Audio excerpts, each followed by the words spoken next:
Hi friends, அஸ்ஸலாமு அலைக்கும். இன்றைக்கி நம்ம சேனலில் ஃபிஷ் கறி எப்படி செய்யலாம்னு பார்க்கலாம். வாங்க வீடியோக்குள்ளே போகலாம். ஒரு 4-5 தக்காளி தாங்க எடுத்து வச்சுக்கிட்டேன். வெங்காயம், பூண்டு, தக்காளி இது மூணுமே நம்ம மிக்ஸி ஜாரில் போட்டு அரைச்சிக்கலாம்.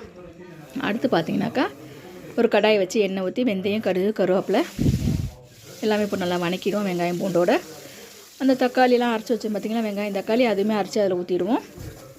தக்காளி வெங்காயம்லாம் அரைச்சி ஊற்றினாக்கா குழம்பு வந்து நல்லா உங்களுக்கு திக்னஸாக கிடைக்கும், சூப்பராகவே இருக்கும். நான் என்னோடய மெத்தடில் நான் இப்படி தான் நான் செய்வேன். இட்லி தோசைக்குமே நமக்கு நல்லாவே இருக்கும். சீலா மீன், பாறை மீன் சூப்பராக இருந்துச்சு. நேற்று வாங்கினது, நேற்று ஊருக்கு போனதால செய்ய முடியல. இன்றைக்கி தான் செஞ்சுருந்தேன். சண்டே ஸ்பெஷல் செஞ்சுக்கலாம்னு சொல்லிவிட்டு பாருங்கள், சூப்பர் ரெடி ஆகிடுச்சில். கொஞ்சம் காஷ்மீரி தூள்மே போட்டுக்கலாம் கலருக்கு. இந்த பக்கம் புளியுமே கரைச்சி ரெடி பண்ணிக்கலாம். அடுத்து பார்த்திங்கன்னா புளியுமே ஊற்றிடலாம். கருவேப்பிலை, பச்சை மிளகா போட்டுடலாம்.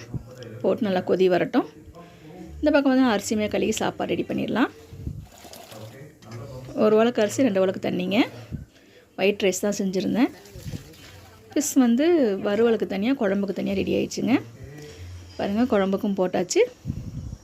சூப்பராக இருக்குங்க குழம்பு. பார்க்கவே கலர்ஃபுல்லாக செம்மையாக இருக்குல்ல. சூப்பருங்க. தேங்க்யூங்க.